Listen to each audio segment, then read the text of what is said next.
Al hablar de Estado, pensamos en un territorio, una población y un gobierno. Pero en Venezuela también se piensa en un monstruo de 1000 tentáculos que ejecuta todo su poder con el apoyo de sus instituciones, como feroces guardianes de un gobierno y su partido político. Ese monstruo exacerba el terror en el pueblo bajo el castigo ejemplarizante de la tortura y otros tratos crueles, inhumanos o degradantes que se imparten a quienes piensan distinto a presos políticos y presos comunes.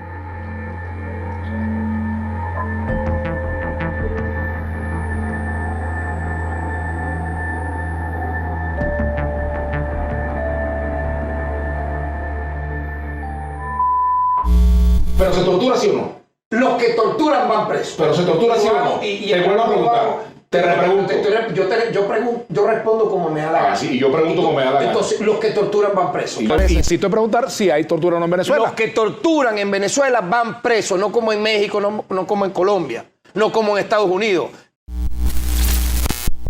Con los antecedentes de las dictaduras de Juan Vicente Gómez y Marcos Pérez Jiménez, el monstruo de la tortura renace en el siglo XXI, entre el declive de la gestión de Hugo Chávez y el inicio de los tiempos de Nicolás Maduro, bajo el fantasma del desmantelamiento del Estado y de la institucionalidad pública, ahora subordinada a los designios del Ejecutivo.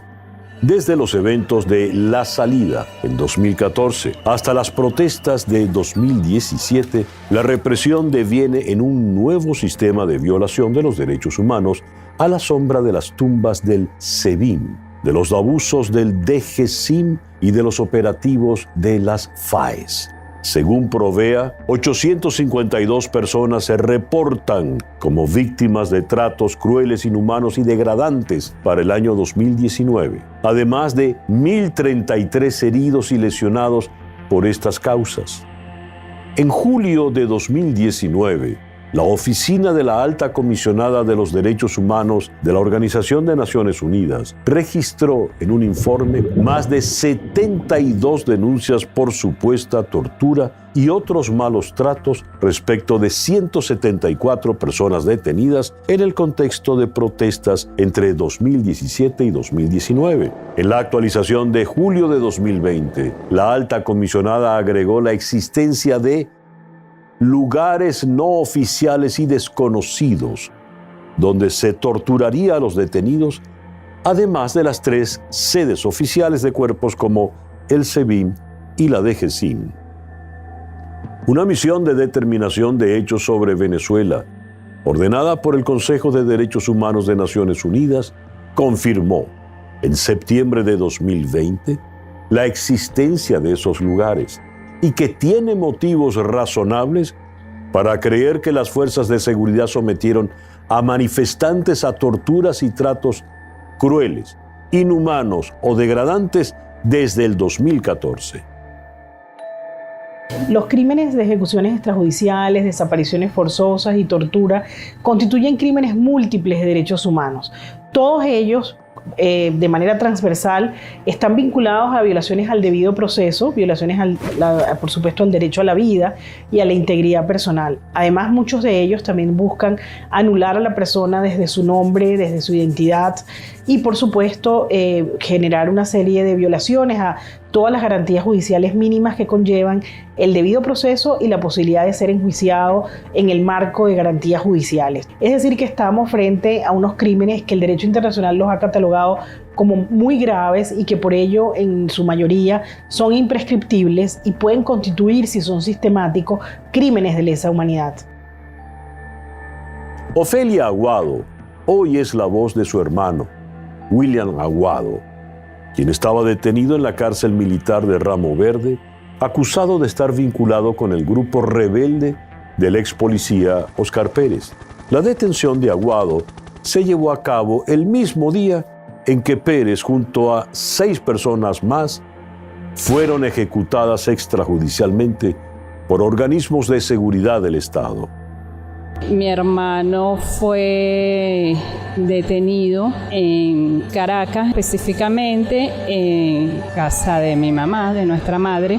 Llegaron al edificio aproximadamente 16 funcionarios del DGCIN en 3 camiones identificados con la cara tapada, fuertemente armados.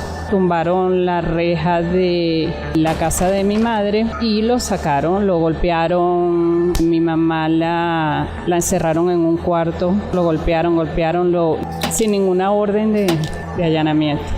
Ella, cuando la encerraron, la empujaron porque la amenazaban que se la iban a llevar. Vamos a llevar a nuestra vieja. Sabían que no lo podían hacer, pero eso era una manera de presionarla. Lo esposaron. Paralelamente a eso, sacaron su camioneta de detrás del edificio. Para Naciones Unidas, a través del Protocolo de Estambul, la tortura es todo acto por el cual se inflijan intencionalmente a una persona dolores o sufrimientos graves, ya sean físicos o mentales, con el fin de obtener de ella o de un tercero información o una confesión, de castigarla por un acto que haya cometido o se sospeche que ha cometido, o de intimidar o coaccionar a esa persona o a otras, o por cualquier razón basada en cualquier tipo de discriminación, cuando dichos dolores o sufrimientos sean infligidos por un funcionario público u otra persona en el ejercicio de funciones públicas a instigación suya o con su consentimiento o aquiescencia. Nos concentramos frente a las instalaciones del complejo ferial de Maracay. Una de las actividades que se realizó el día de nuestra detención fue hacer una cadena humana, una cadena de personas apostadas en la orilla de la acera, sin trancar ni la acera ni la calle. Pasada las 5 de la tarde, la comisión de la Policía del Estado de Aragua vino por mí y específicamente el propio comandante de la policía me tomó por el pecho y me dijo: ahora te toca a ti. Las personas, las damas que estaban a mi alrededor, estaban tratando de no permitir que me secuestraran, a lo que se hizo un forcejeo y se las llevaron a muchas de ellas también detenidas. Raúl Emilio Baduel hoy puede contar su historia, pero su detención a manos de la Policía del Estado Aragua, a plena luz del día, es solo el comienzo de un secuestro que derivó en años de cautiverio. Cuando una persona es detenida arbitrariamente, no solo es privada de su libertad ilegalmente, sino también se le priva de ser presentada ante un juez independiente, de ser sometida a la justicia y de que pueda demostrar su inocencia, o de que si es castigada pueda preservar su vida aunque se le limite la libertad. En ese sentido, la desaparición forzosa también implica una múltiple violación de derechos humanos, que está la tortura, entre ellas la desaparición forzosa y, por supuesto, el derecho a la vida. Soy la mamá de Julio César Rangel Novay y Carlos Francisco Rangel Novay. Llegaron unos policías de la Nacional a la casa. Entraron sin preguntar nombre, ni apellido, ni nada. Ellos violaron la puerta. ¿Dónde están? ¿Dónde están? ¿Dónde están? Ellos no preguntaron nombre, ellos no preguntaron nada, sino dónde están. Mis hijos estaban esperando en Chore y en Chola un bendito juego del Mundial. Y cuando, claro, ellos llegaron a la casa viendo y todo, ellos salieron corriendo y se asombraron por unos techos. Y entonces agarraron y se escondieron en una casa y ahí lo sacaron. Sacaron a mi Julio César, le dieron 2 tiros. A mi hijo, uno en la nalga y uno en el pie. El otro se había escondido y él le decía al policía: no me mates, yo tengo un hijo, tengo a mi mamá, no me mates, yo no soy quien se está buscando, ¿vale? Yo no tengo nada, tú viste que no tengo nada, no soy quien. No me mate. Y ese malvado no tuvo piedad y le dio 2 tiros a mi Julio. Y así lo sacaron. Y que al hospital, habiendo el Magallanes, habiendo el periférico de Katia cerca, y cuando llegó al Pérez Carreño, que lo llevaron, llegó con 5 tiros, le metieron 3 tiros en el pecho.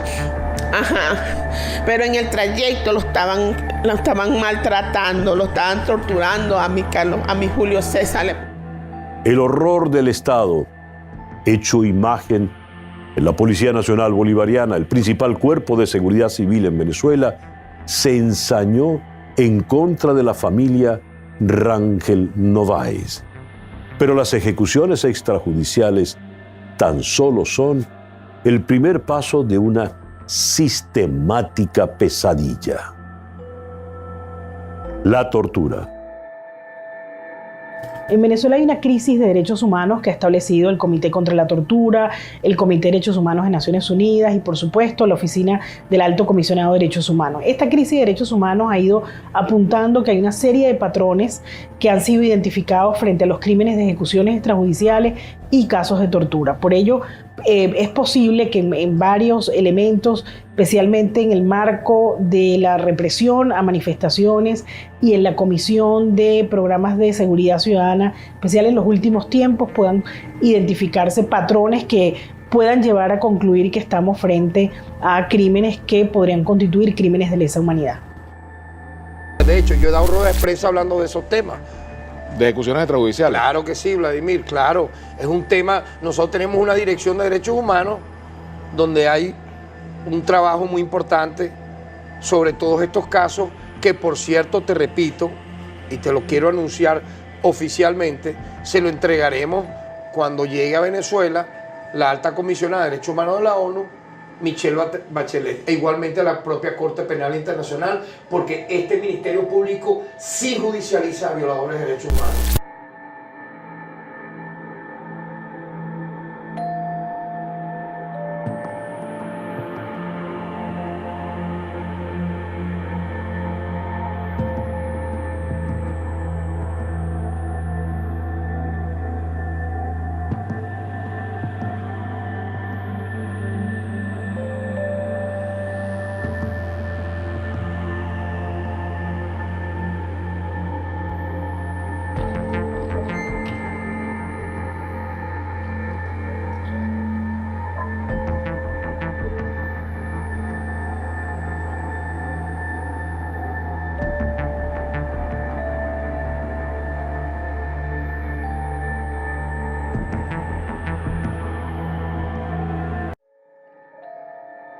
Cuando el Estado decide que va por ti, no hay vuelta atrás. La detención arbitraria, la desaparición forzada, las palizas, la creación de expedientes con pruebas falsas, las ejecuciones extrajudiciales o, en el mejor de los casos, la espera de una sentencia firme por un tribunal, constituyen una forma de tortura.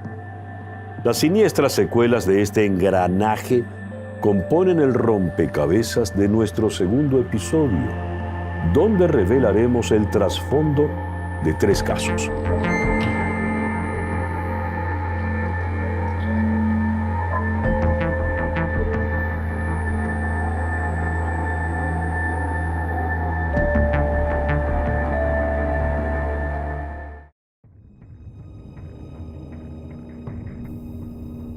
Se llevaron a Carlos Francisco, que es el hermano mayor. Se lo llevaron vivo y coleando, sin tiro y sin nada. Esos policías que fueron a la casa mataron también a Carlos, porque me lo mataron a golpe ahí en la jefatura de San Agustín.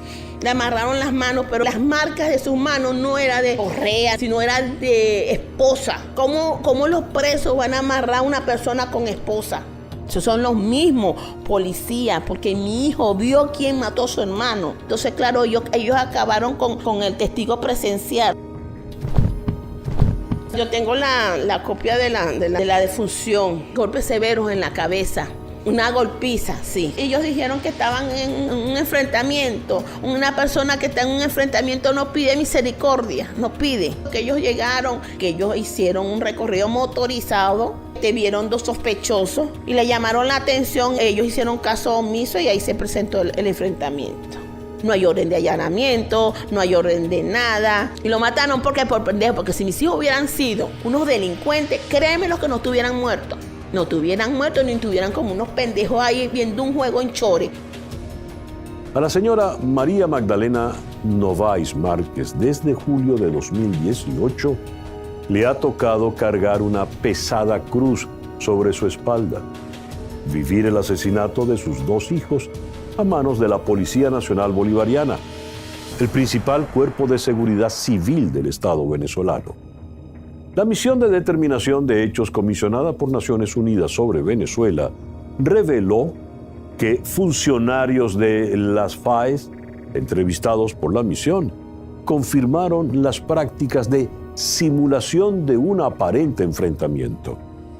Un exoficial de las FAES dijo que los oficiales suelen hacer disparos para imitar un tiroteo o toman un arma ilegal que tienen y la dejan allí. En casos como el de la señora Novay, las autoridades violentan las leyes y el derecho internacional plasmado en el Manual de Naciones Unidas para el Trato Mínimo de los Reclusos, mejor conocido como Reglas Nelson Mandela, que dictamina que ningún recluso será sometido a tortura ni a otros tratos o penas crueles y no podrá invocarse ninguna circunstancia como justificación en contrario. La revolución creó la ley, y la creó la ley porque es un mandato de Naciones Unidas, pero desmanteló todo mecanismo para que esa ley se hiciera posible. ¿Quién podía investigar estos delitos? El 6CPC, que tenía un historial de torturas en delitos comunes. El SEBIN, que venía ya con un historial de delitos de tortura desde la antigua DICIT. Ya el estar en una cárcel venezolana, en un calabozo policial en Venezuela, que ahora se ha convertido en cárceles también pequeñas, regadas a lo largo de todo el país, eso ya es un mecanismo de tortura.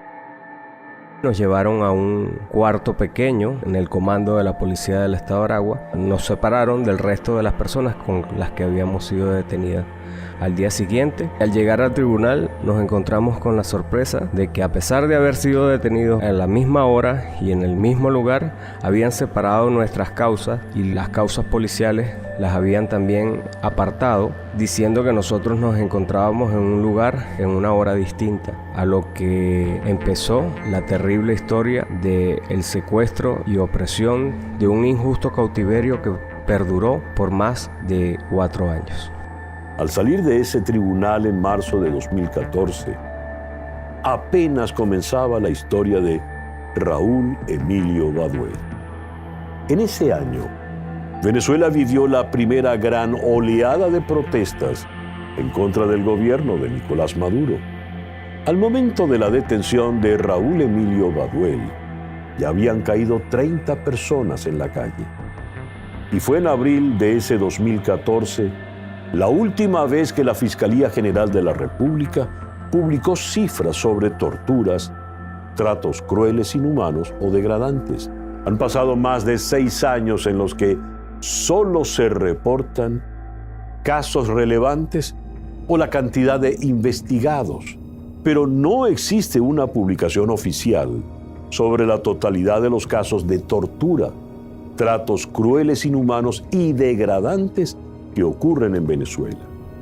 Solo en el informe de 2020 de la Oficina de la Alta Comisionada de Naciones Unidas para los Derechos Humanos, el gobierno reportó que el Ministerio Público llevó a cabo 361 investigaciones de tortura y 9.951 de malos tratos. Como resultado, fueron acusados 517 agentes del Estado, imputados 401, privados de libertad 167 y 26 fueron condenados por tortura y malos tratos. Aún así, la misión de determinación de hechos dijo en septiembre de 2020 que no hay una investigación acuciosa de las torturas. No se aplica el protocolo de Estambul ni el de Minnesota, denotando un abandono de los deberes de la institución. Aproximadamente un 75% de los presos en Venezuela no tienen una sentencia definitivamente firme, o sea que no saben si son culpables o inocentes. Y estos son causales del hacinamiento y de todo esto. La tortura no es solo una agresión física y psicológica que lleva a cabo un agente de seguridad del Estado para obtener información de una persona. Las desapariciones forzadas y las ejecuciones extrajudiciales también son parte de las torturas. Y eso fue lo que vivió Guillermo José Flores Parra, hijo de Ivonne Parra, quien fue ejecutado a manos de las Fuerzas de Acciones Especiales, FAES, un cuerpo armado adscrito a la Policía Nacional Bolivariana, considerado por organismos internacionales como un cuerpo de exterminio que la Oficina de la Alta Comisionada de Naciones Unidas para los Derechos Humanos y la Comisión Interamericana de Derechos Humanos han pedido disolver. Mi nombre es Ivonne Parra, soy la madre de Guillermo José Rueda Parra, de 20 añitos. Yo nunca pensé estar en esta situación, pero lamentablemente soy una víctima más de los millones de madres que han tenido que pasar por lo que yo estoy pasando. Un 12 de diciembre del 2017 se presentó un grupo de 2 femeninas y 3 masculinos. Las femeninas me dijeron, revisaron el cuarto, despertaron a mi hijo, los tipos, y lo mandaron a vestir. Él se vistió, se sentó, ellos le revisaban su cuarto. Él estaba sentadito en la cama colaborando igual que yo. Luego de haber pasado que ellos revisaron y no encontraron nada, me dicen que en vista de que ellos no encontraron nada dentro de la casa, que si yo era capaz de acompañarlos a la zona 2, a la que se hiciera un informe de que ellos no se llevaron nada, que no encontraron nada, pero que tampoco se llevaron nada. Yo estoy de acuerdo con eso, no me pareció mal realmente. Yo estaba en paño y me vestí y le digo, vamos con mi hijo. Sí, móntese usted en esta patrulla que él ya se va a montar. Ciertamente que me montan en la patrulla y me llevan para la zona 2, me dejan afuera. Yo pregunto, ¿dónde viene mi hijo? Ya va, llaman y dice, no, que lo que pasa es que la patrulla donde venía tu hijo se accidentó, ya lo vamos a ir a auxiliar. En vista de que no venía, yo agarré una mototaxi, no tenía plata, porque ellos se quedaron hasta con mi teléfono, y porque yo dejé mi teléfono y todo en la casa.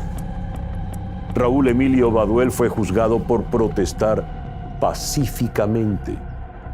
Pero a diferencia de otros presos políticos, la mayor parte de su condena transcurrió entre 6 cárceles comunes.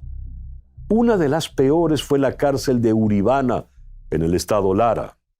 En la cárcel de Uribana, en el David Viloria, vivimos el hacinamiento de un campo de concentración donde fuimos recibidos a golpes y maltratos, donde fuimos encerrados en cuartos de observación o pequeñas celdas llamadas tigritos, y en ese mismo lugar empezaba nuestro infierno.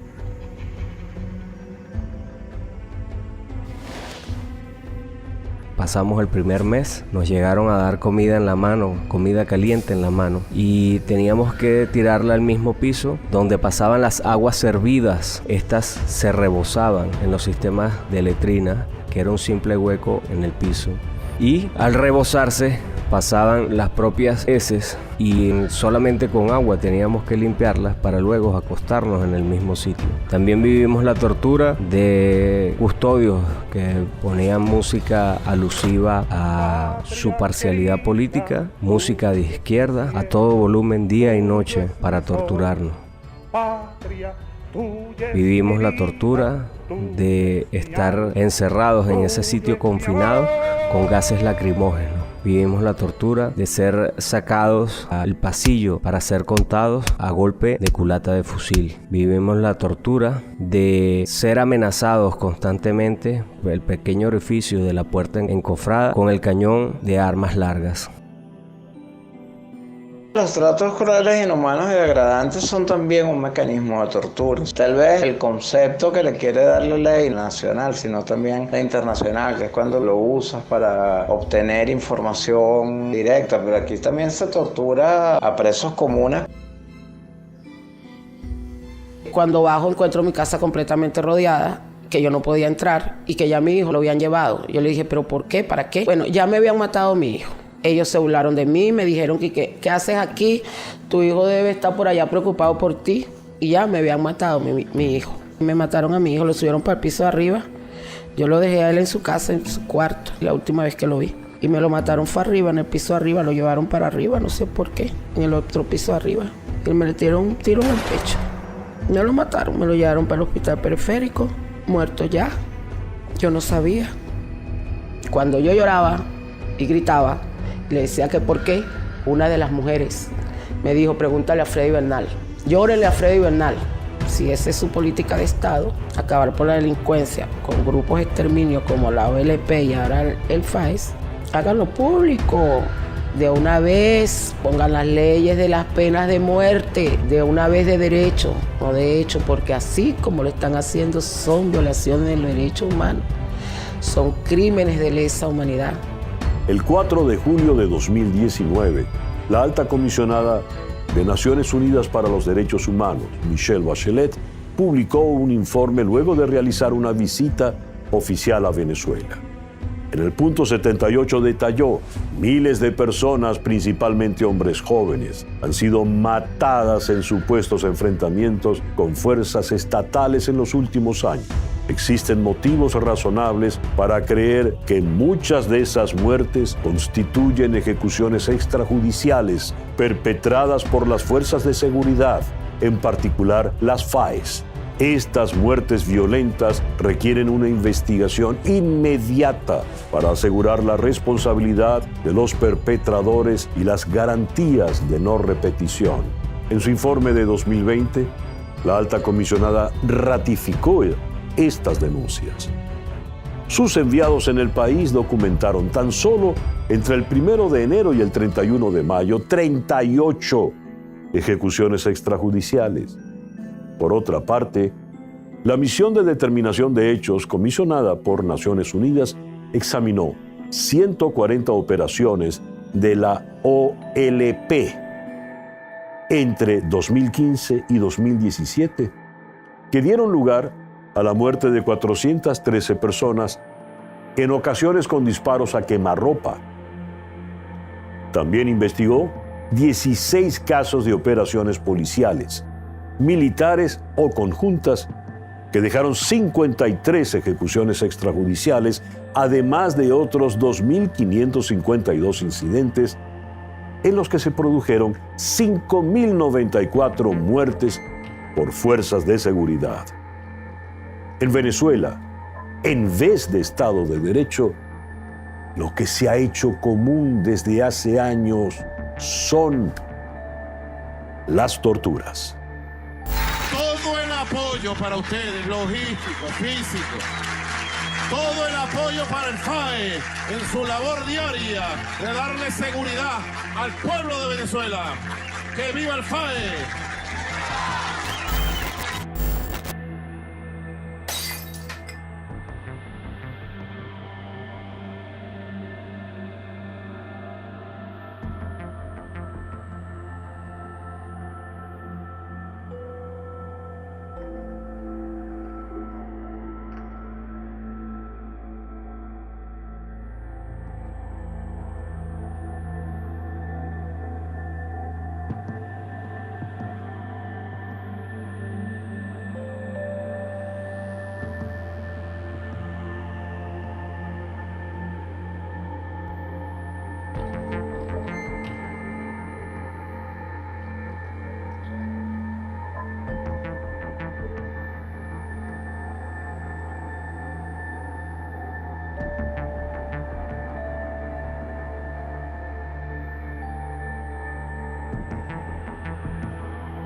En Venezuela, el poder político del Estado se sustenta a través del miedo.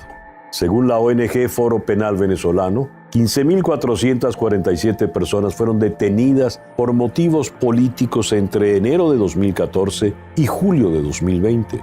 El partido de gobierno se impone de forma autoritaria, gracias a un Estado cómplice que persigue, criminaliza y tortura a la disidencia política. ¿Cómo lo dejó constar en 2020? La misión de determinación de hechos comisionada por Naciones Unidas, al determinar que se usa la persecución y la represión contra la oposición y la disidencia política. Ya no importa la militancia. Cualquiera puede caer tras las rejas. Desde civiles que protestan su descontento pasando por tuiteros que se expresan en la red, hasta obreros en su regreso al hogar. En este capítulo mostraremos 3 casos que develan cómo actúa el poder.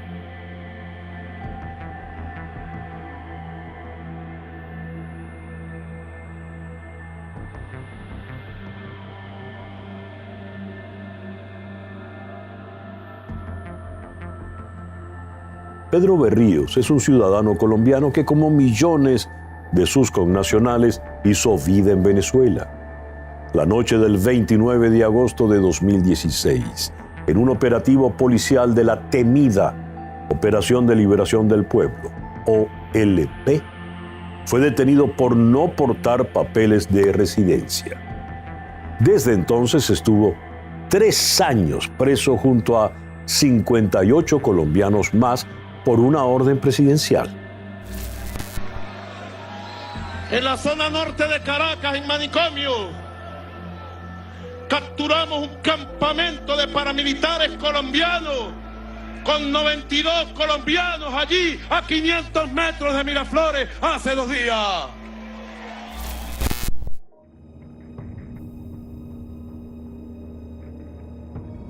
Mi nombre es Lisbeth Rivera. Soy esposa de Pedro Berrío Mesa, uno de los detenidos de La Yaguara. Son un grupo de connacionales que fueron detenidos en el 2016, un periodo de detenciones arbitraria e ilegal que se llevó desde agosto hasta septiembre del 2016. Cuando lo aprendieron, le pidieron su cédula, entonces le dijo, bueno, mira, yo no tengo cédula, yo soy colombiano.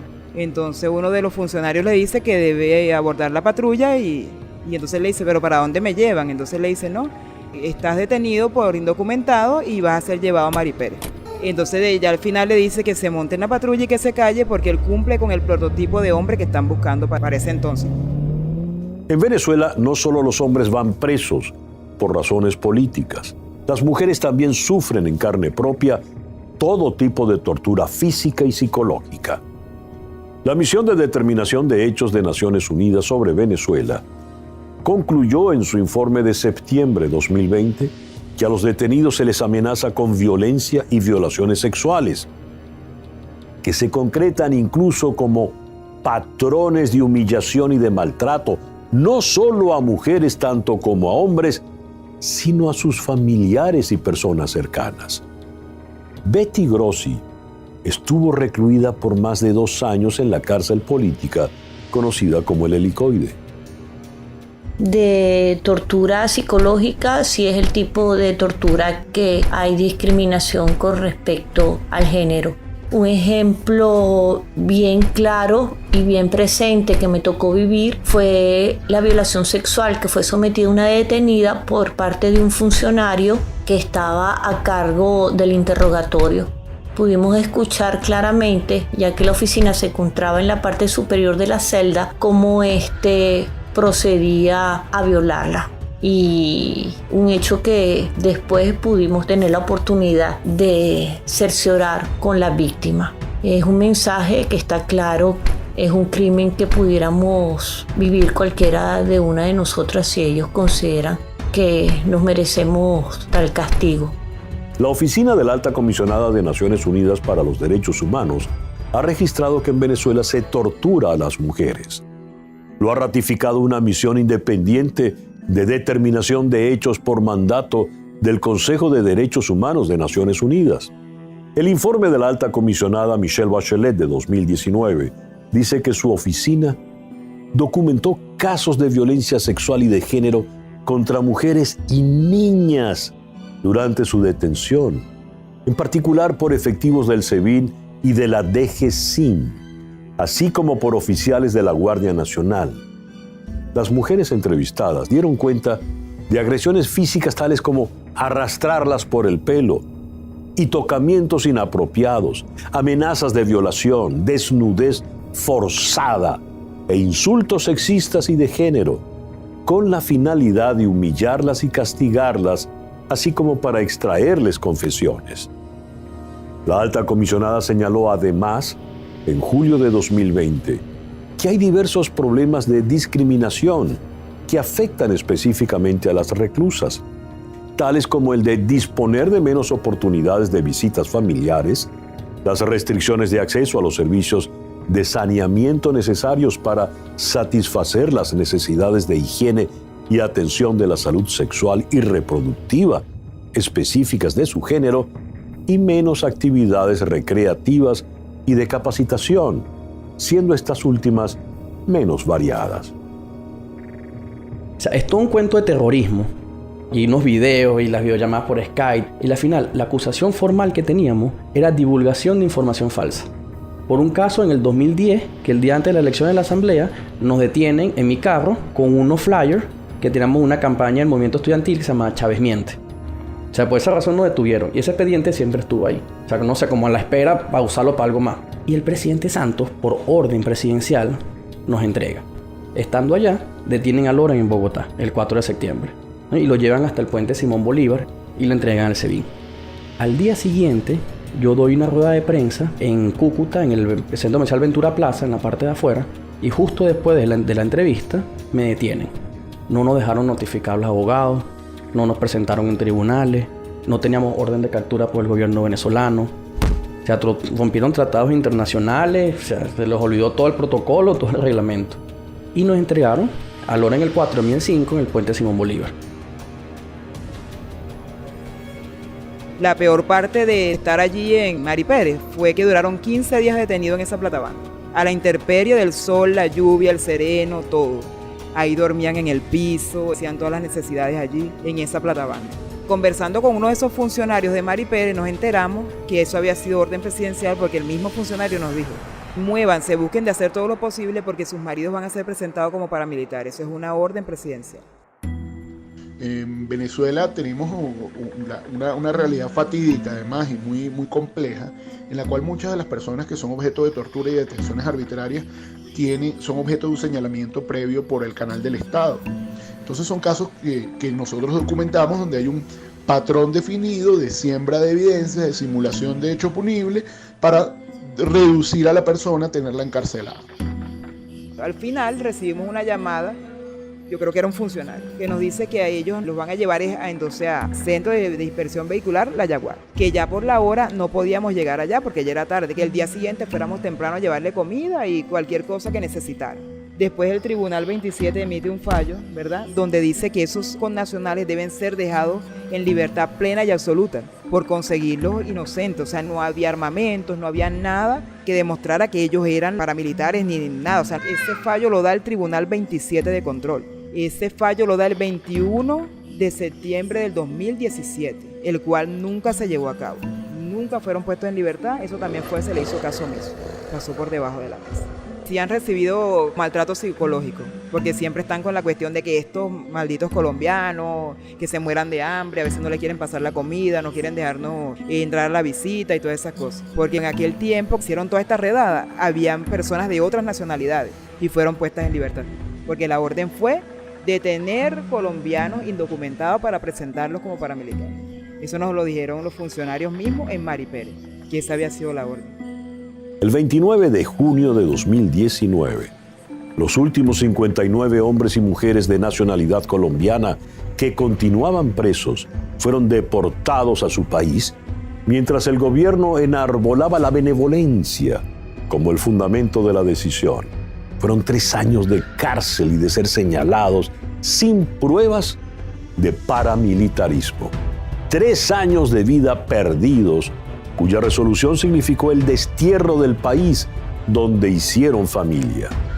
Pero en las cárceles de presos políticos o de presos comunes, todavía quedan miles de torturados, incluyendo mujeres, las más vulnerables ante el crimen de Estado, como lo registró la Alta Comisionada de Naciones Unidas para los Derechos Humanos en sus informes del 2019 y el 2020. Otro tipo de tortura a la que fui sometida fue que le daban prioridad a los hombres al uso del baño, y con respecto a nosotras las mujeres nos dejaban de última. Y esto hizo vernos obligadas a improvisar un baño provisional dentro de la misma celda, haciendo uso de los llamados barquitos.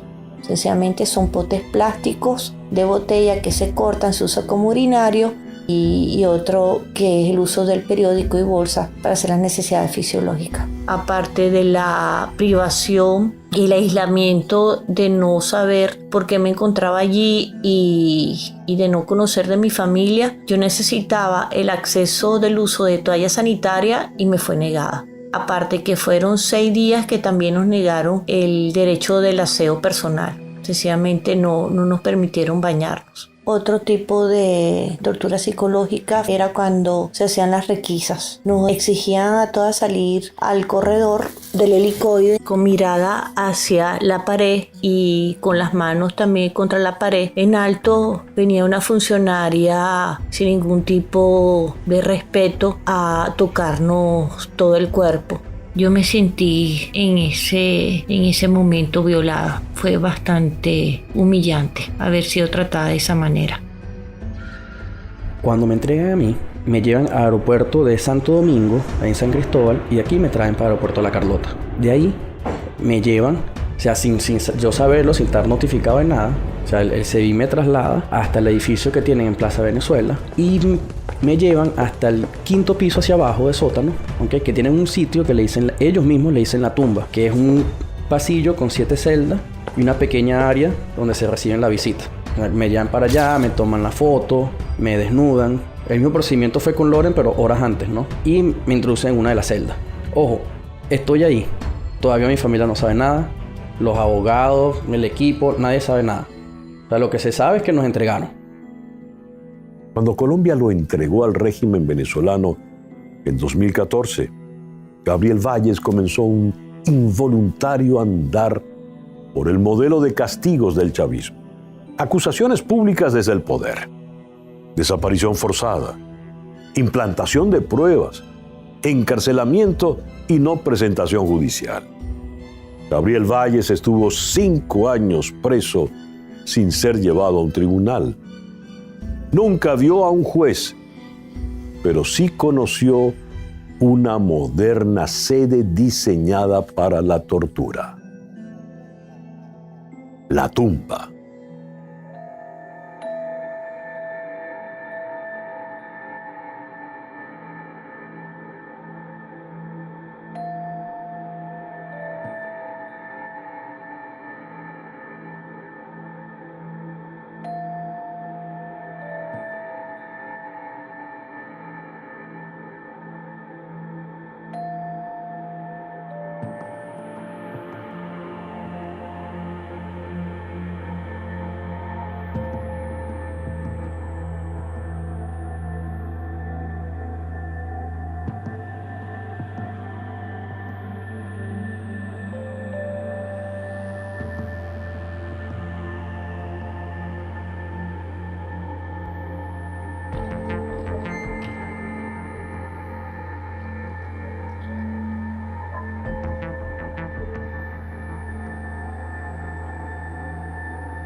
En Venezuela, las torturas han cobrado un nuevo tinte en los últimos años.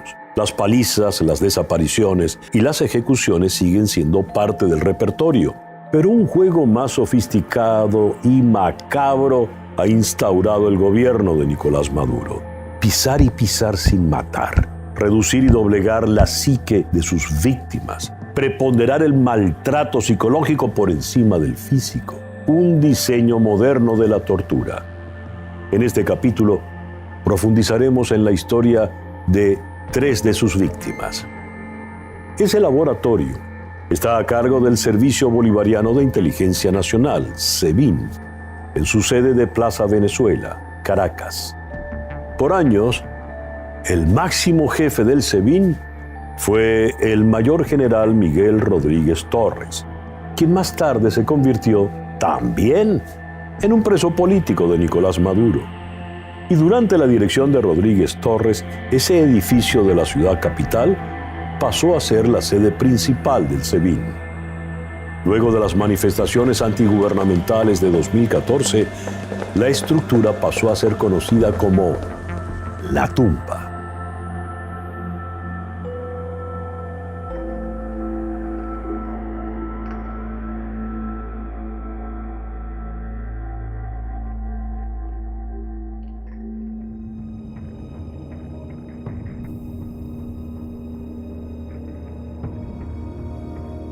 sea, el SEBIN me traslada hasta el edificio que tienen en Plaza Venezuela, ¿no? Y me llevan hasta el 5º piso hacia abajo de sótano, ¿okay? Que tienen un sitio que ellos mismos le dicen la tumba, que es un pasillo con 7 celdas y una pequeña área donde se reciben la visita. Me llevan para allá, me toman la foto, me desnudan. El mismo procedimiento fue con Loren, pero horas antes, ¿no? Y me introducen en una de las celdas. Ahí, tratando yo de comunicarme, me doy cuenta de que Loren está a mi lado. O sea, no me colocan en un pasillo con celdas al lado y al frente, pero no me colocan al frente, sino al lado. Eso es un sitio de paredes blancas, piso negro y uniforme caqui. Frío todo el tiempo, porque el único aire que entra es aire artificial, pues aire acondicionado. Que de hecho para nosotros es un orgullo decir que la primera pelea que ganamos allá adentro es que la visita nos dejara pasar suéter. Las celdas son 2x2, ¿no? Es una cama de cemento con un colchón y un espacio como un closecito de cemento para que tú coloques cepillo de dientes, tus cosas ahí, ¿no? Hay una cámara en cada celda, hay 2 cámaras en el pasillo, hay 2 cámaras en el área de visita, micrófonos por todos lados. Hay un timbre en cada celda que tienes que tocar para que el custodio venga y te abra la puerta y te lleve para el baño. Al tener una cámara, tú estás aquí con una cámara todo el día, tú puedes sentirte solo, o sea, desamparado, que nadie te quiere, que no sabes qué pasa contigo, ¿no? Sientes la soledad, o sea, vives la soledad, pero la vives separado de la privacidad.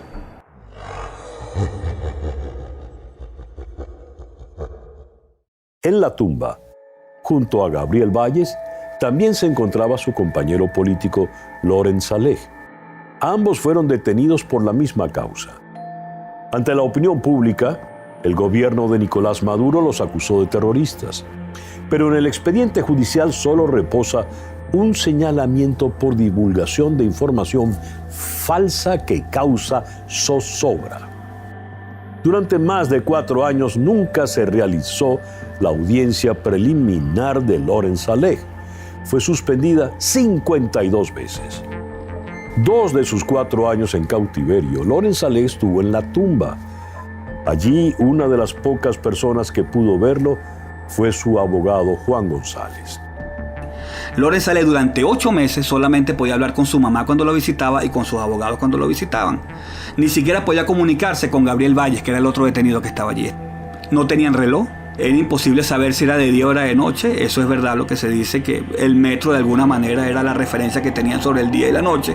En la medida que empezaba a funcionar o dejaba de funcionar, le daban las comidas totalmente a deshoras, por ello tampoco eso servía una referencia real para saber cuántos días habían pasado o qué hora era.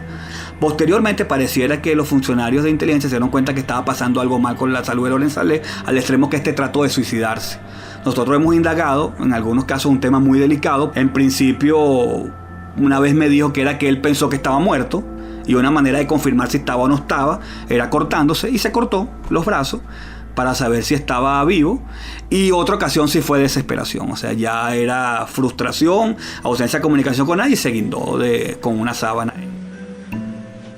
Había situaciones donde tú te infligías dolor porque estabas tan aislado que tú necesitabas sensaciones, ¿sabes? Para sentirte como vivo, como que estás ahí presente, como darse golpes con la pared, ¿me entiendes? Cosas por el estilo.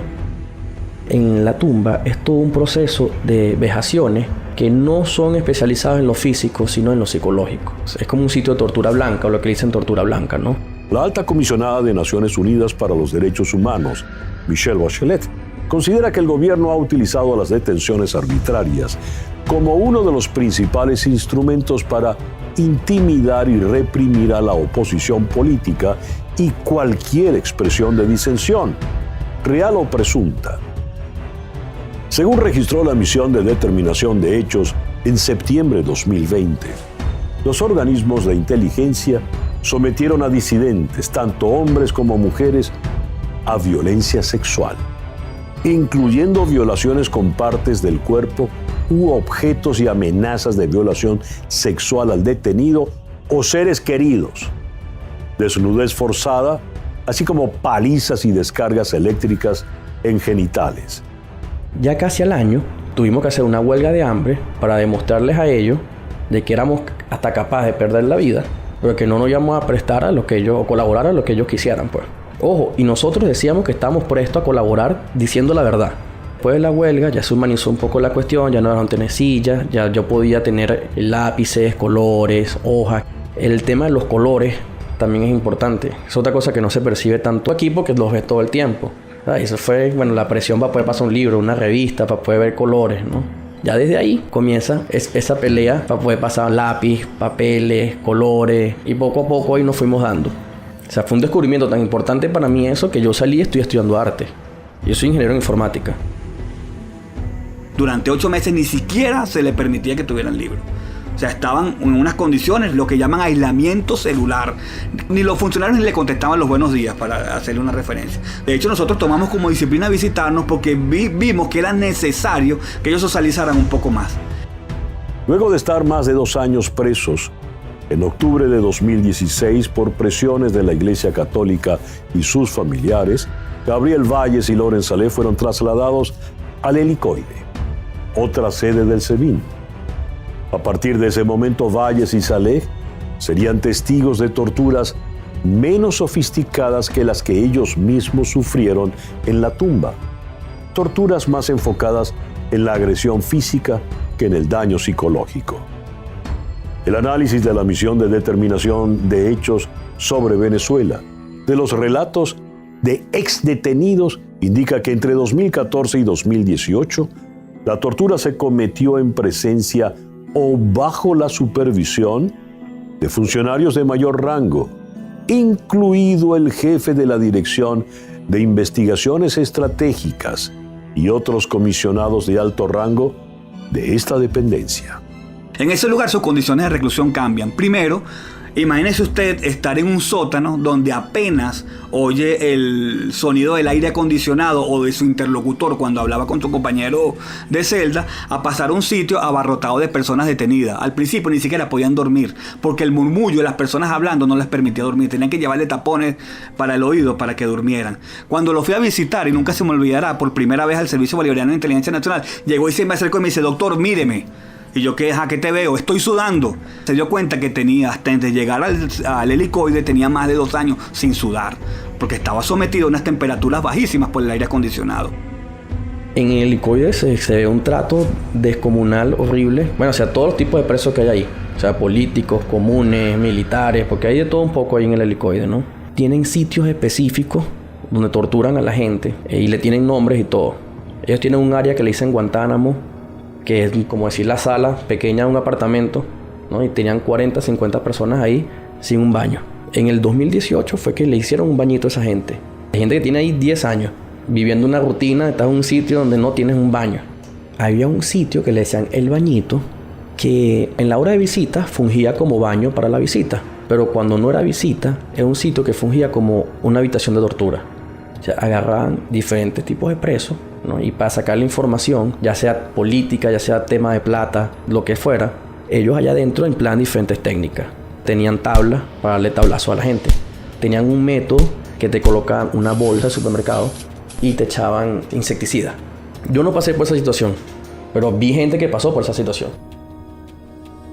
El testimonio de Gabriel Valles y su paso tanto por la tumba y el helicoide nos muestra cómo los espacios de la policía política venezolana se transforman en laboratorios para conjugar nuevas fórmulas de torturas con mecanismos tradicionales.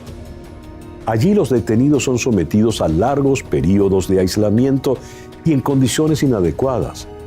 La misión de determinación de hechos de Naciones Unidas describe esto en detalle en su informe 2020. Pero no es solo cosa del SEBIN. Los centros de reclusión de la Dirección General de Contrainteligencia Militar también funcionan como macabros espacios para el confinamiento y la tortura de oficiales castrenses, presos políticos y civiles. Así lo vivió el médico William Aguado desde principios del año 2018 y hasta septiembre de 2020, acusado de colaborar con el grupo rebelde del policía Oscar Pérez, quien fue ejecutado a manos del Estado. La ONG Provea reportó que 2019 fue un año récord en casos de detenidos torturados, con 574 víctimas. En todos estos casos, Se identificaron a los cuerpos de seguridad como responsables por la comisión de estos abusos. La Misión de Determinación de Hechos de Naciones Unidas dice en su informe de casos desde 2014 que los comandantes, incluyendo autoridades de alto nivel del SEBIN y la DGCIM, tenían pleno conocimiento de este patrón de crímenes que a menudo ocurrían en los mismos edificios donde trabajaban. La misión tiene registrados nombres de más de 45 funcionarios directamente responsables. En el expediente dice que lo agarraron en flagancia, en la camioneta, porque él se iba a escapar. Y bueno, salió en la televisión el ministro Reverol diciendo que él era un terrorista, sacaron un arsenal de armas que supuestamente él tenía en la camioneta. Todo eso fue sembrado. Él estaba durmiendo, a él lo sacaron de la cama y a mi mamá también, porque eran las 5 de la mañana. Muchas cosas forjadas. A mi hermano lo golpearon fuertemente, lo guindaron desnudo, le pusieron colchonetas alrededor del cuerpo para golpear los combates, lo golpeaban fuertemente en el oído. Él escucha muy mal, todavía tiene el oído inflamado de los golpes. También lo amenazaban de muerte, que lo iban a matar, que iban a matar a mi mamá. Lo hacían que botara todo el aire de los pulmones tirado en el piso y luego le colocaban bolsas con insecticidas o gases. Lo han torturado psicológicamente durante todo este tiempo, no prestándole atención médica, no haciendo su audiencia preliminar durante 11 meses. En una primera instancia lo llevaron al hospital militar y todos los exámenes se perdieron. Nunca se hizo un informe médico.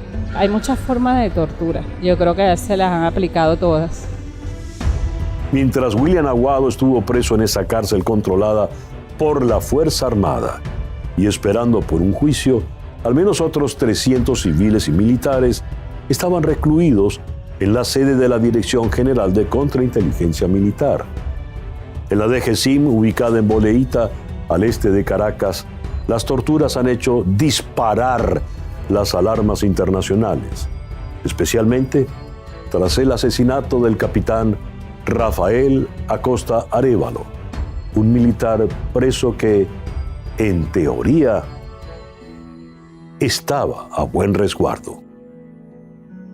Aquí está Máximo, aquí está alias Gonzalo, Rafael Acosta Arévalo, que es el capitán de corbeta. Todos estos están detenidos, llamados, algunos inclusive ellos los nombran y no tienen nada que ver. No tienen nada que ver en la operación, sino que ellos los nombran, pero nosotros a todos están ahorita a buen resguardo de las autoridades, declarando, sumando lo que tengamos que sumar.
Aquí está Máximo, aquí está alias Gonzalo, Rafael Acosta Arévalo, que es el capitán de corbeta.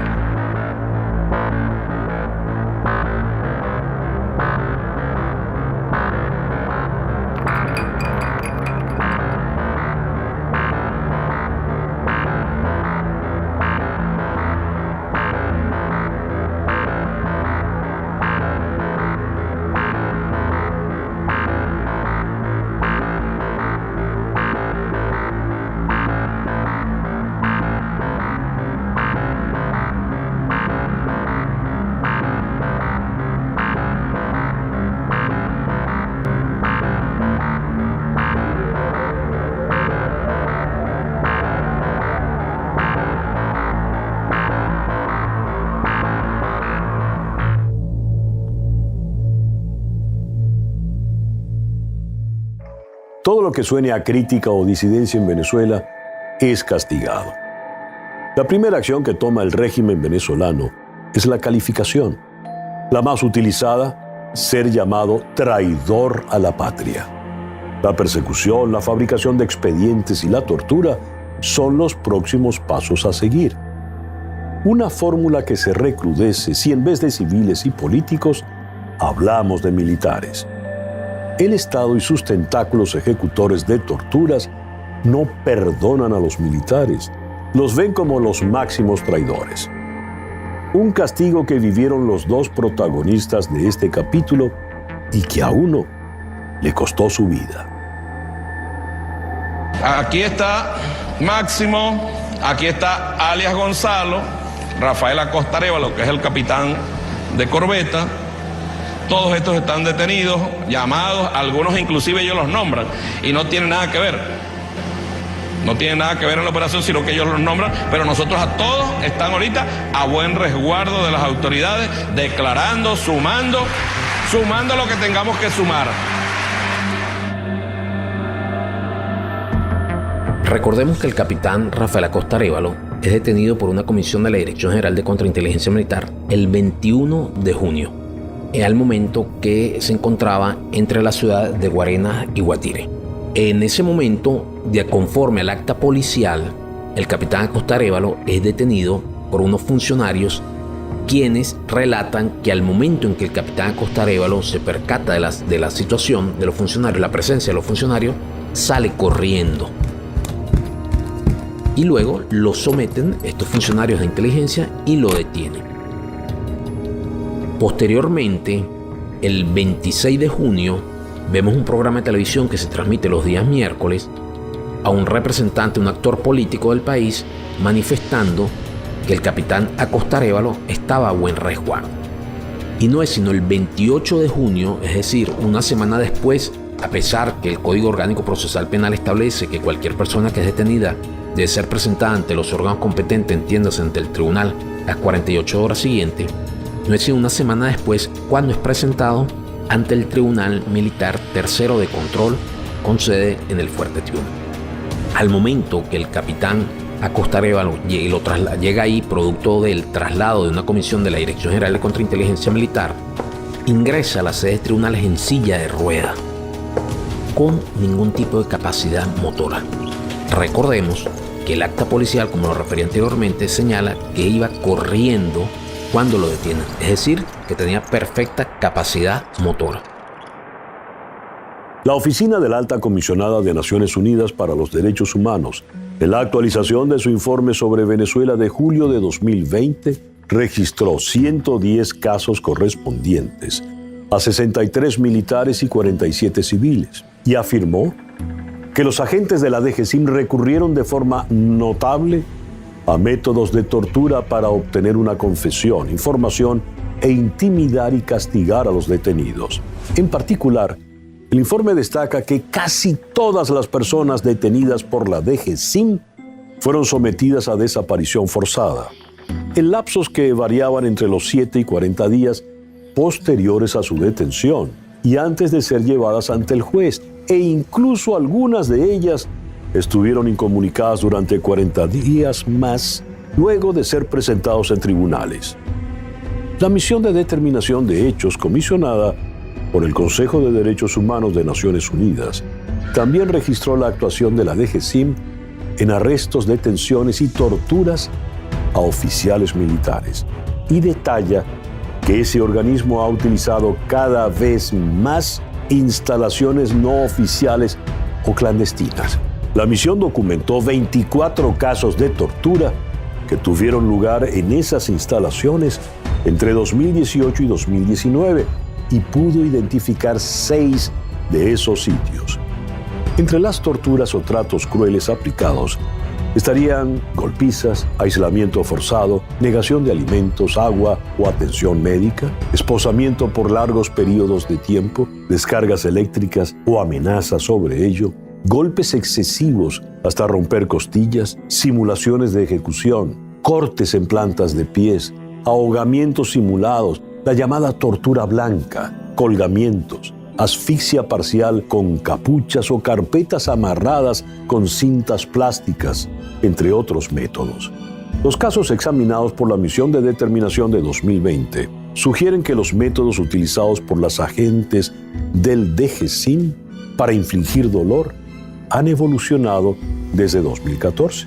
El 21 de enero de 2019, 2 días antes de que Juan Guaidó se juramentara como presidente encargado de Venezuela, Guiomar Martínez Natera fue parte de los 24 guardias nacionales que se sublevaron en contra del gobierno de Nicolás Maduro desde la comandancia de Cotiza, una zona popular de Caracas.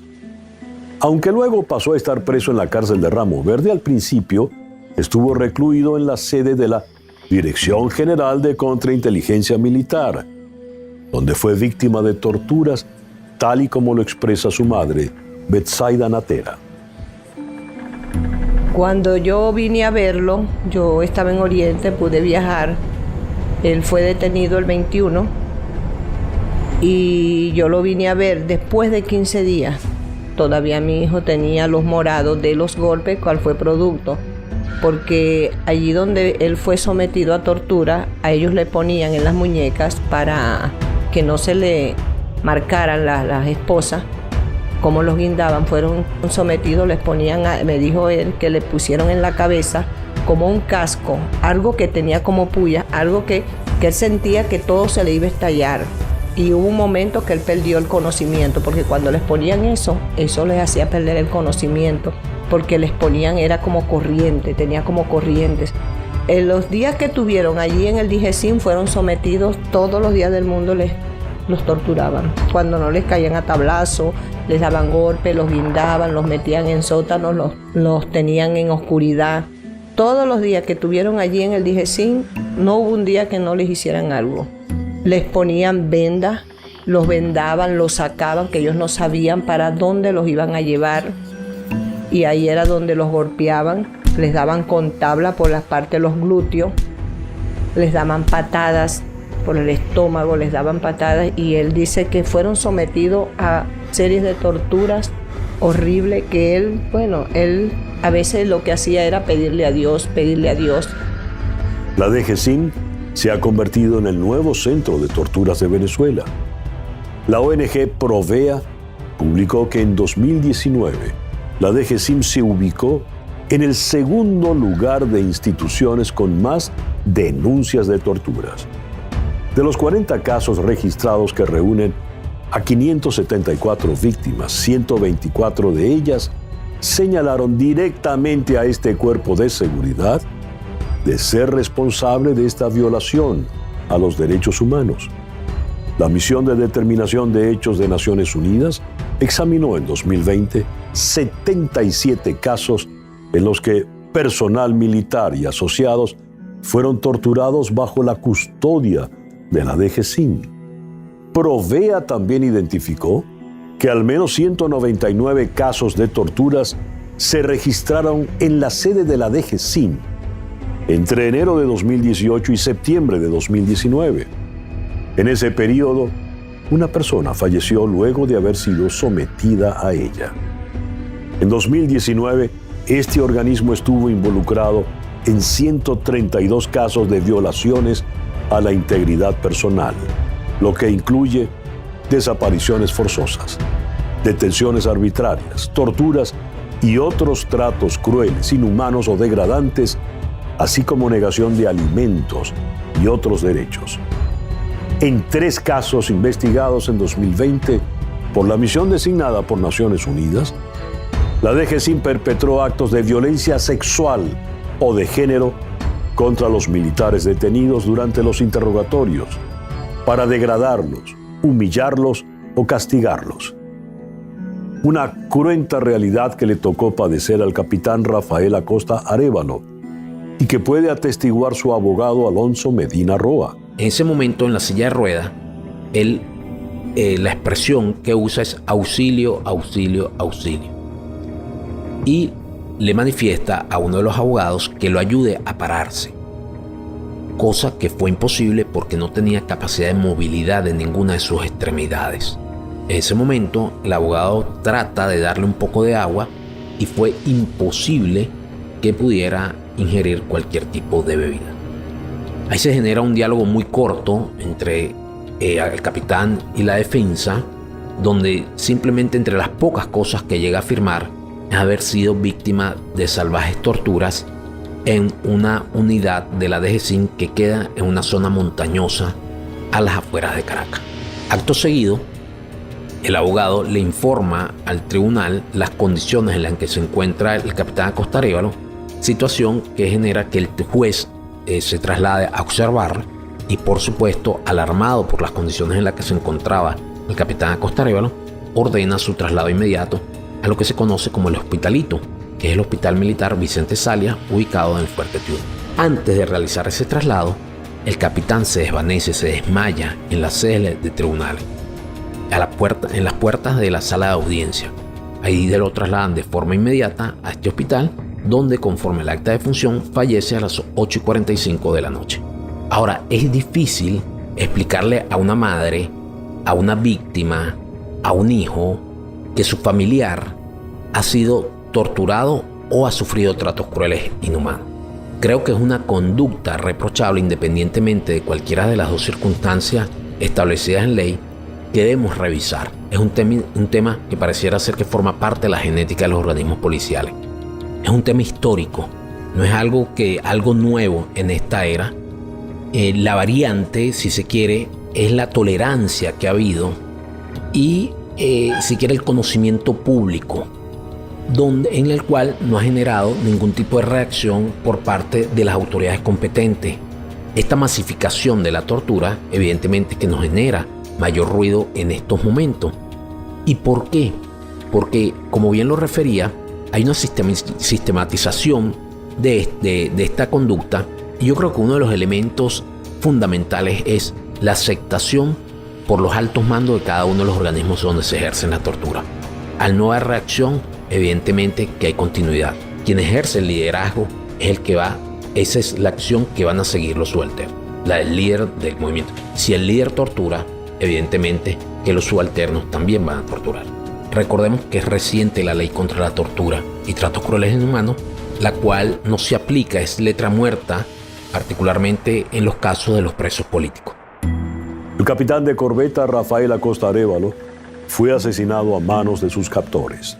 La tortura fue inclemente en un sistema que se olvidó de las leyes y de la presunción de inocencia.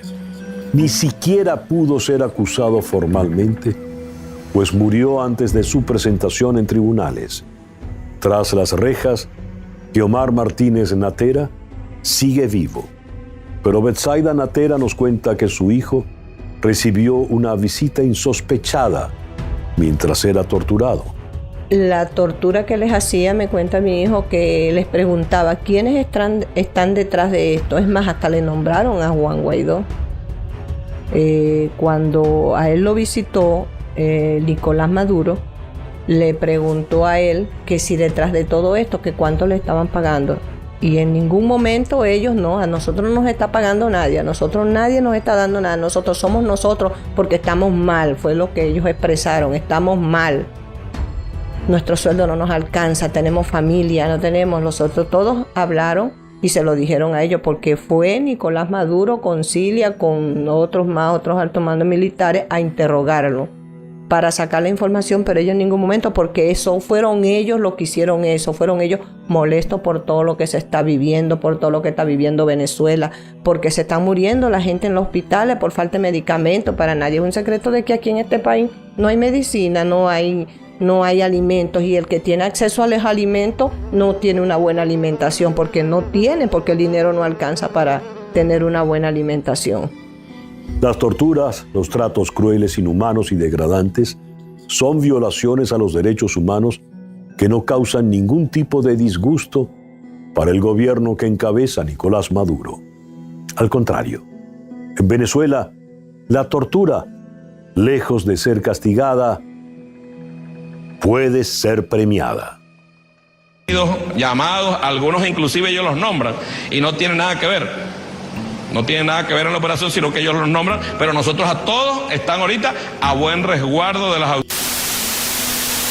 Soy el teniente Ronald Alirio Dugarte Silva, egresado de la Academia Militar el año 2017, 7 de julio del 2017. Soy exfuncionario de la Dirección General de Contrainteligencia Militar, DIGESIM, acta el 27 de febrero de la presente fecha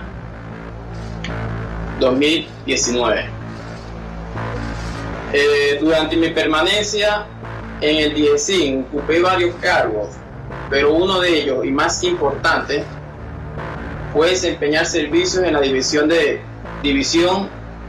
Investigaciones, específicamente como custodio, en la División de Búsqueda, Captura y Custodia, mejor conocida como el Calabozo, donde permanecen los prisioneros políticos.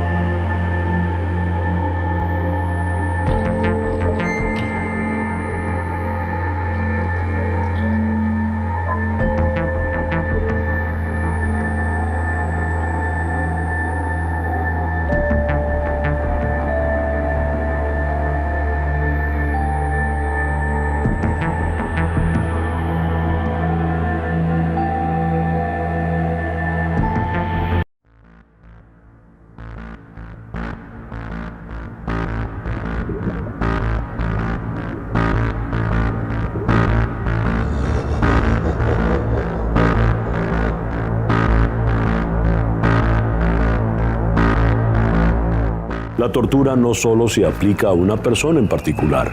Sus familiares también pasan a ser víctimas de un Estado que se ríe y se burla en la cara de mujeres y hombres, niñas y niños, cuando piden ver con vida a su ser querido, o cuando reclaman justicia si éste fue asesinado a manos de los organismos de seguridad venezolanos. Si la víctima fue ejecutada, si se encuentra privada de libertad o si está en la calle, la tortura no deja de acompañarla a ella y a su familia como una herida profunda y dolorosa que, en el mejor de los casos, tarda años en cicatrizar.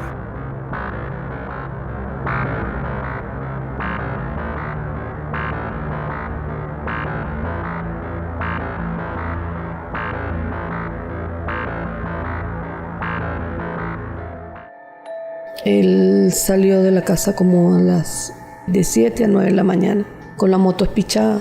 Habían unos muchachos que se habían regresado de la vía y le dijeron que no bajara, que andaban un poco de funcionarios en la entrada abajo, todos locos, que eso estaba full de funcionarios. Y él dijo, no, yo voy a bajar, yo voy a arreglar mi moto y yo subo ahora, voy a trabajar.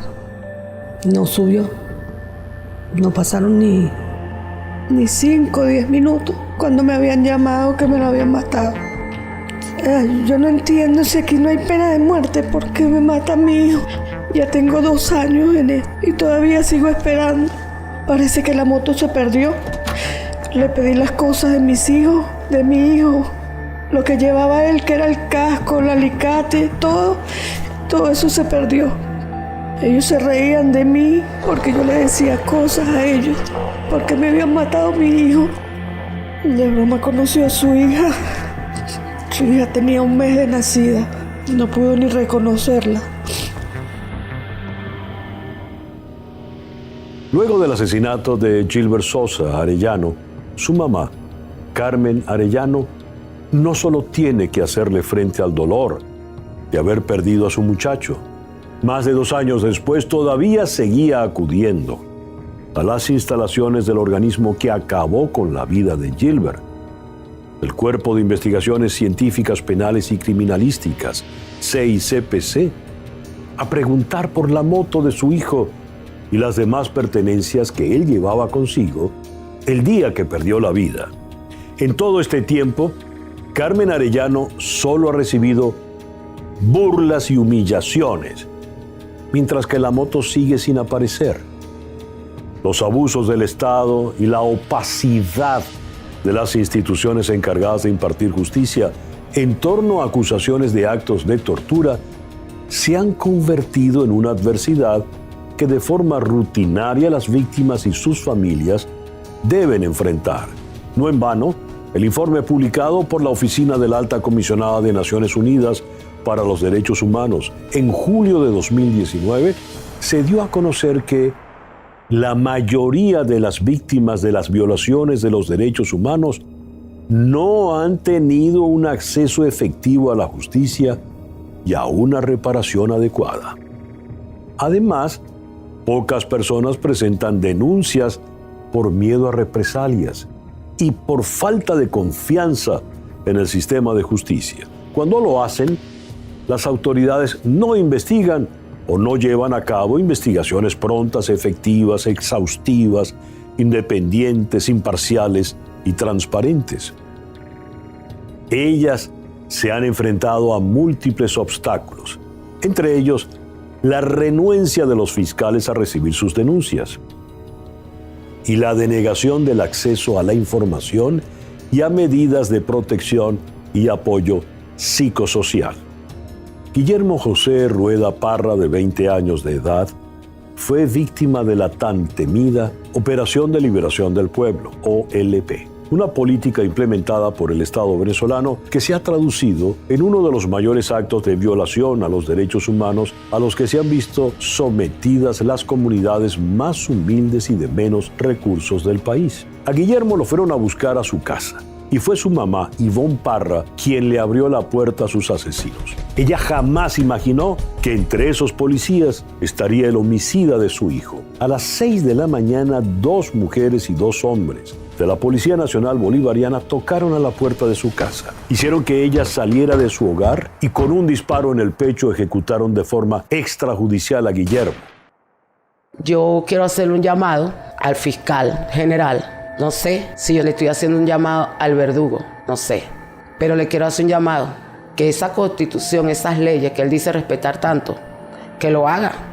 El que me mató a mi hijo tiene orden de aprehensión desde el 10 de octubre. Y él anda ahí activo y sigue matando y sigue haciendo lo mismo. Se sigue enfrentando contra los delincuentes y sigue matando delincuentes por orden de ellos. Si el fiscal habla tanto de los derechos humanos, mis derechos humanos no valen, los de mi hijo no valen. Yo he hecho todo lo que por todos los lados me he metido.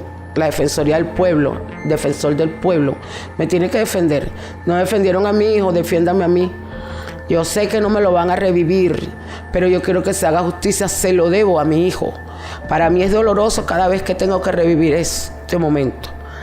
Pero yo se lo debo a mi hijo porque yo le decía que se comportara bien. Y él se portaba bien. Y era un buen muchacho, yo lo crié chiquito, que nunca se separó de mí hasta que ellos me lo separaron de un día porque les dio la gana. Entonces yo siento el deber y el derecho y estoy segura de que yo quedé aquí con un propósito para que por lo menos se haga justicia con él.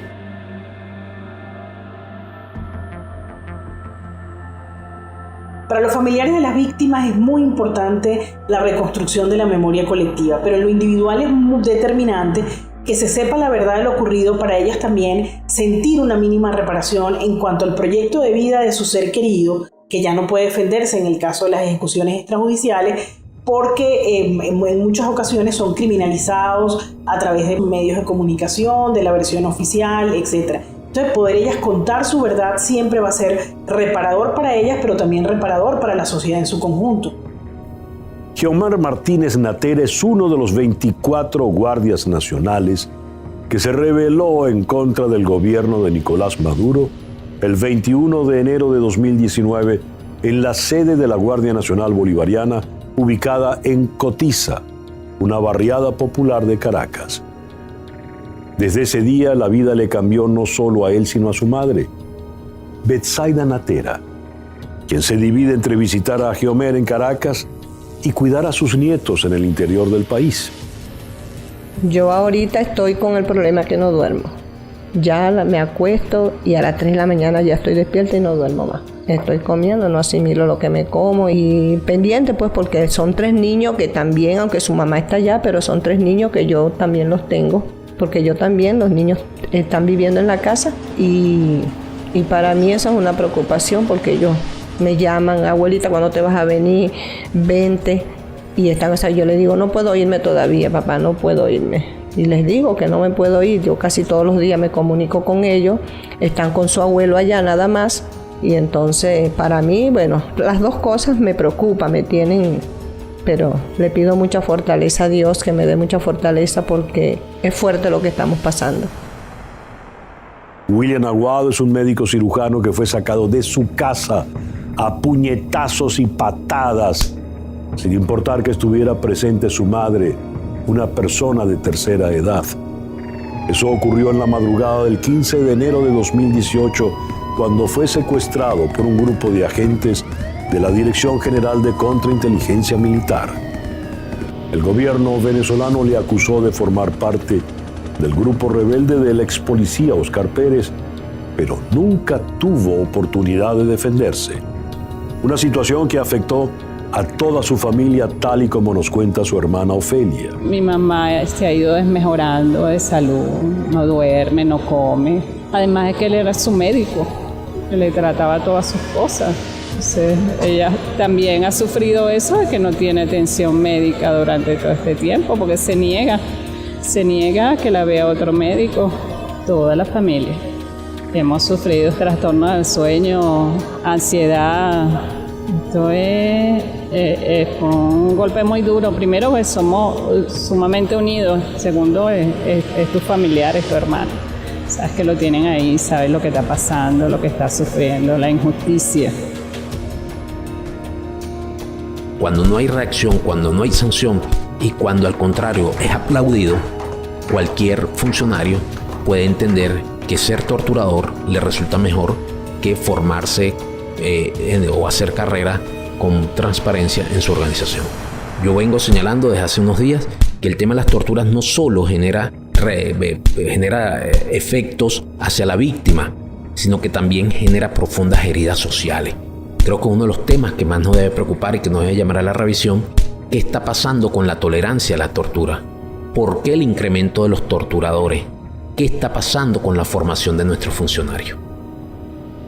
Gabriel Valles estuvo privado de libertad durante 4 años desde 2014. Ante la opinión pública, el gobierno lo acusó de terrorista, pero a nivel judicial, la acusación que existe en su contra era de divulgación de información falsa que causa zozobra, porque en el año 2010 fue detenido por repartir unos panfletos que aseveraban que el entonces presidente Hugo Chávez mentía. Su arresto se tradujo en pasar por uno de los centros de reclusión más modernos, conocido como La Tumba, un lugar 5 pisos bajo tierra en el que las torturas psicológicas, en especial la tortura blanca, están a la orden del día. Yo tuve un solo episodio que fue la primera vez después que salgo que estoy solo, a la semana y media, algo así. Que yo estoy haciendo una diligencia con mi abogado cerca del CNE y él se tiene que ir y yo tengo que ir a otro sitio. Él me deja, yo no me doy cuenta, yo me siento, te lo juro, me siento bien en ese momento y él se va. Apenas él se va y yo me pongo a caminar, ahí me entró una angustia que yo no la supe explicar. Y la sensación de angustia que se transformó en miedo, pero era una sensación de miedo cuando uno es niño. O sea, yo no recordaba ese sentimiento, o sea cuando me dio ese sentimiento, me recordé cuando yo era niño, o sea, como un niñito que se queda perdido en un centro comercial, que no entiende nada. Y tienes un miedo y no lo entiendes. Y yo en ese momento, o sea, ahí me sorprende mucho, se me bloqueó la mente, me puse a llorar y lo que me tocó es sentarme en un sitio. O sea, sentarme a esperar. De hecho, yo estoy comunicándome con uno de mis abogados y yo no puedo parar de llorar. Nunca me había pasado. Ni siquiera estando detenido, o sea, algo que me ponga a llorar sin que pueda parar. Julio César Rangel Novaes y su hermano Carlos Francisco Rangel Novaes fueron asesinados por efectivos de la Policía Nacional Bolivariana. Hoy, la madre de estos jóvenes, María Magdalena Novaes Márquez, sigue luchando porque se haga justicia con relación al crimen de sus muchachos. A mí lo que me dijeron en la fiscalía, que era un mal procedimiento. La fiscal que me atendió en ese momento me dijo que será un mal procedimiento. Y con un mal procedimiento yo quedé sin manos y sin pies. Porque yo no quedé. Yo no tengo familia. Mis hijos eran mi familia. Si mi familia no está pendiente de mí y me ponen con ayuda de psicólogo, COFAVIC, que Dios los bendiga, están pendientes de uno con ayuda tanto como en psicología, como de abogados y todas esas cosas.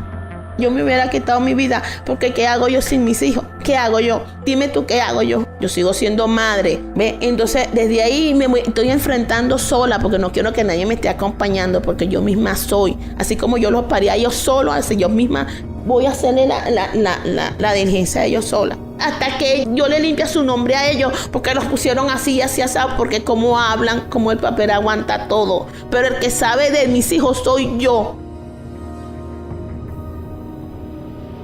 En Venezuela, el 98% de los casos de violaciones de derechos humanos no llegan a juicio, por lo tanto, las víctimas tienen enormes limitaciones para sentarse frente a un juez independiente que les escuche y muchísimas dificultades para lograr una sentencia condenatoria, especialmente en los casos de torturas, desapariciones forzosas y ejecuciones extrajudiciales. Los sobrevivientes de tortura y todo el contexto familiar, pero además yo voy más allá porque COFAVIC lo ha ido investigando, el contexto social de una sociedad que ha oído y que sabe que se cometen crímenes de tortura, comienza a fracturar su tejido social.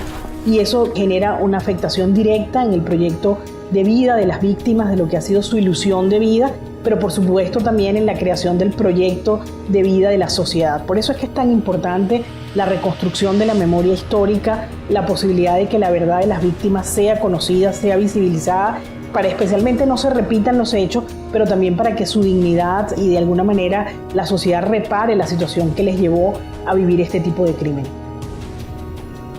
El Estado venezolano se ha convertido en un monstruo que se retroalimenta del gobierno que encabeza Nicolás Maduro y el resto de las instituciones públicas.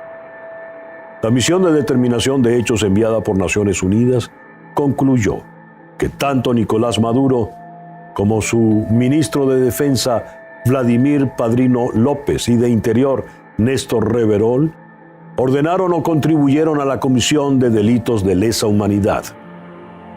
Cuando se presentó el informe, la presidenta de la comisión dijo que, lejos de ser actos aislados, estos crímenes se coordinaron y cometieron de conformidad con las políticas del Estado, con el conocimiento o el apoyo directo de los comandantes y los altos funcionarios del gobierno.